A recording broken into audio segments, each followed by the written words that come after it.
Kabut pagi masih mengambang di atas hamparan sawah pesisir utara Cirebon ketika suara adzan subuh berkumandang dari menara masjid tua di belakang kampung Lemah Wungkuk. Waktu seperti berhenti sejenak di kota tua itu.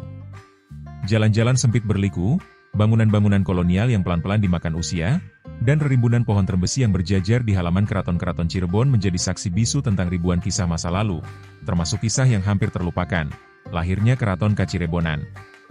Tidak seperti kakaknya, Keraton Kasepuhan yang penuh megah dan Keraton Kanoman yang mencolok dengan seni rupa campuran Eropa dan Cina, Keraton Kacirebonan hadir dengan cara yang lebih tenang, lebih sederhana, namun syarat makna.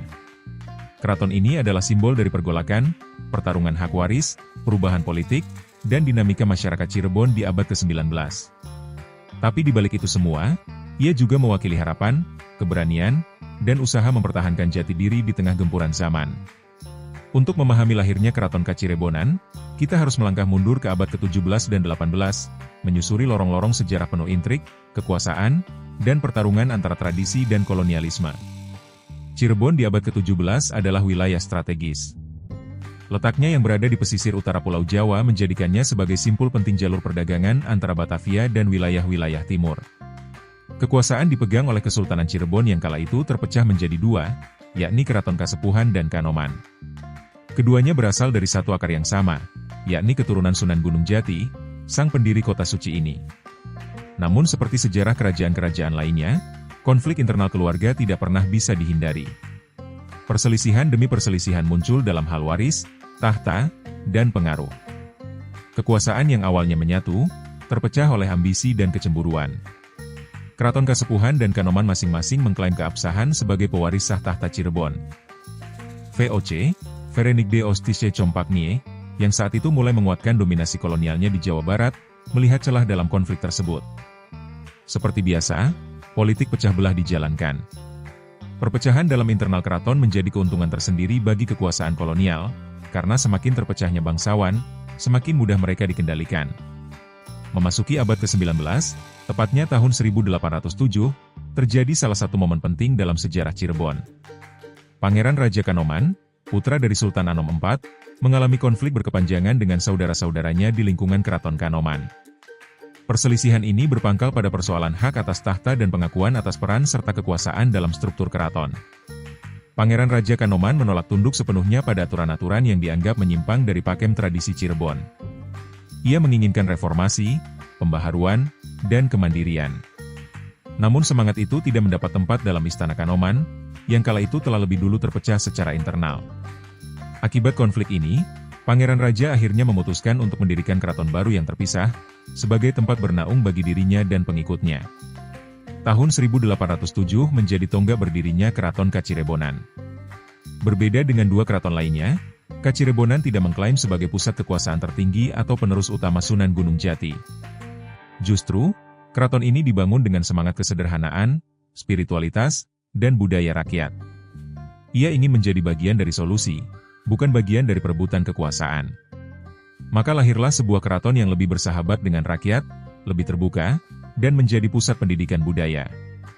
Pangeran Raja Kanoman kemudian bergelar Pangeran Raja Adipati, Pra, Cirebon I, pendiri dan penguasa pertama Keraton Kacirebonan. Meskipun mendapat pengakuan terbatas dari pihak Belanda, namun keberadaannya menjadi penting bagi stabilitas sosial di wilayah Cirebon. Kehadiran Keraton Kacirebonan tidak bisa dilepaskan dari peran pemerintah kolonial Hindia Belanda. Dalam politik administrasi, Belanda saat itu menerapkan sistem dual administration, memanfaatkan penguasa lokal untuk mengelola rakyat, namun tetap mengendalikan kebijakan di atasnya. Dalam hal ini, keberadaan keraton-keraton yang saling bersaing justru dianggap menguntungkan. Kacirebonan memang tidak memiliki wilayah kekuasaan luas seperti halnya kerajaan besar. Namun, ia tetap memainkan peran administratif sebagai pemegang otoritas adat di wilayah-wilayah sekitar kampung dan pesisir kota tua Cirebon. Para penguasa Kacirebonan diberikan tunjangan dan peran sebagai zelfbestuurder, atau pemimpin lokal di bawah sistem pemerintahan Belanda. Hal ini menimbulkan dilema. Di satu sisi, Kacirebonan harus mempertahankan tradisi, adat, dan jati diri lokal. Di sisi lain, mereka tidak bisa lepas dari kontrol kolonial. Namun berbeda dengan beberapa penguasa lokal lain yang sepenuhnya menjadi kaki tangan Belanda, para pemimpin Kacirebonan tetap berusaha menjaga marwah sebagai bangsawan budaya dan spiritual. Dalam istana kecil yang dikelilingi tembok tinggi dan halaman rindang itu, pelajaran tentang wayang, tari topeng, aksara Arab Pegon, hingga filsafat sufisme terus diajarkan kepada para pemuda. Keraton ini menjadi pusat kebudayaan di tengah keterbatasan politik. Setelah wafatnya Pangeran Raja Adipati, Pra Cirebon I, tampuk kepemimpinan Keraton Kacirebonan diteruskan oleh putranya, Pra Cirebon II. Ia dikenal sebagai sosok pemimpin yang lebih cenderung bersifat administratif dan hati-hati dalam berpolitik. Di bawah kepemimpinannya, Kacirebonan berusaha memperkuat legitimasi sebagai pusat budaya dan spiritual, bukan sebagai kekuatan politik militer. Pra II menyadari bahwa Keraton Kacirebonan tidak akan pernah mampu menyaingi kekuatan Keraton Kasepuhan ataupun Kanoman dari segi pengaruh politik dan sumber daya. Namun, ia juga melihat celah penting, rakyat kecil yang terlupakan oleh hiruk-pikuk kekuasaan. Maka, strategi Kacirebonan beralih, menjadi pelindung rakyat dan penjaga warisan. Ia memperkuat pesantren-pesantren di lingkungan keraton. Ia juga aktif mengundang para alim ulama dan seniman untuk berkumpul di pendopo. Dari sinilah lahir tradisi, ngaji budaya, yaitu pengajian yang dikemas dengan pertunjukan seni rakyat. Setiap Jumat malam, alunan rebana dan syalawat menggema dari dalam keraton, menyatu dengan suara tembang macapat berbahasa Cirebon. Pra II juga memperkenalkan sistem pendidikan informal di dalam tembok keraton. Anak-anak dari berbagai kalangan, termasuk keluarga petani dan nelayan, diperbolehkan belajar membaca aksara Pegon, Arab, dan Jawa. Ini bukan hanya tindakan sosial, melainkan bentuk perlawanan diam terhadap sistem pendidikan kolonial yang elitis. Di balik dinding batu itu, perlahan lahir sebuah komunitas cerdas, spiritual, dan mencintai tanah airnya, meski mereka tidak pernah membawa senjata. Menjelang pertengahan abad ke-19, angin perubahan mulai terasa. Di berbagai pelosok Jawa, mulai muncul benih-benih perlawanan terhadap Belanda. Meski pemberontakan besar seperti Perang Diponegoro terjadi di wilayah lain, namun getarannya sampai pula ke pesisir Cirebon. Dalam kondisi seperti ini, Pra Cirebon III mengambil sikap hati-hati namun tidak pasif. Ia melanjutkan visi ayahnya untuk memperkuat akar budaya dan spiritual rakyat. Namun kali ini ia mulai berani bersuara lewat diplomasi. Ia kerap mengirim surat kepada Residen Cirebon, mengingatkan agar pajak atas rakyat pesisir tidak memberatkan. Ia juga meminta agar adat istiadat dan upacara tradisional tidak dilarang, seperti yang terjadi di beberapa daerah lain. Kecerdasan diplomatik Pra III membuatnya tidak langsung dicurigai sebagai penghasut. Justru ia dihormati oleh beberapa pejabat Belanda sebagai penguasa kecil yang bijak. Namun di sisi lain, diam-diam ia mendukung gerakan pengajaran bahasa dan sejarah lokal. Di bawah tanah, ia menggerakkan jaringan keilmuan yang mulai menyadarkan para pemuda akan pentingnya jati diri bangsa. Dari sinilah muncul gagasan, wong Cirebon kudu ngerti sajarah dewe, orang Cirebon harus tahu sejarahnya sendiri. Sayangnya, pemerintah kolonial pada akhirnya mencium semangat kebangsaan yang mulai tumbuh di kalangan keraton kecil ini. Beberapa aktivitas Kacirebonan diawasi, dan akses ke publik mulai dibatasi. Namun, apa yang telah tumbuh dalam benak rakyat, tidak bisa dibunuh hanya dengan larangan. Satu ciri unik dari Keraton Kacirebonan adalah kemampuannya menjaga keseimbangan antara nilai-nilai Islam dan budaya lokal. Tidak seperti beberapa pusat kekuasaan Islam yang cenderung menolak unsur-unsur budaya pra-Islam, Kacirebonan justru merangkul semuanya dan mengolahnya menjadi identitas khas.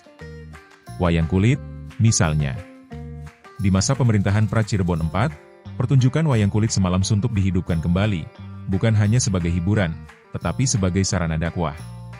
Ki Dalang yang tampil tidak hanya membawakan lakon Ramayana atau Mahabharata, tetapi juga menyisipkan ajaran-ajaran moral dan nilai-nilai spiritual Islam ke dalam dialog tokoh-tokohnya. Seni lukis kaca juga mencapai masa kejayaan. Pelukis-pelukis dari kampung sekitar keraton membuat karya-karya yang menggambarkan sosok wali, kisah nabi, serta kehidupan rakyat. Semua ini mendapat dukungan penuh dari pihak keraton. Bahkan Pra IV membangun galeri kecil di pendopo untuk memamerkan lukisan karya rakyat. Keraton Kacirebonan menjadi tempat pelestarian batik Cirebon khas Megamendung. Setiap coraknya dianggap memiliki makna spiritual. Megamendung yang berlapis-lapis mencerminkan tingkatan jiwa manusia dalam perjalanan menuju Tuhan. Para ibu dari kampung sekitar keraton diajari membatik, tidak hanya sebagai keterampilan ekonomi, tetapi sebagai bagian dari warisan jiwa. Kebudayaan tidak hanya dijaga, ia diberi nyawa.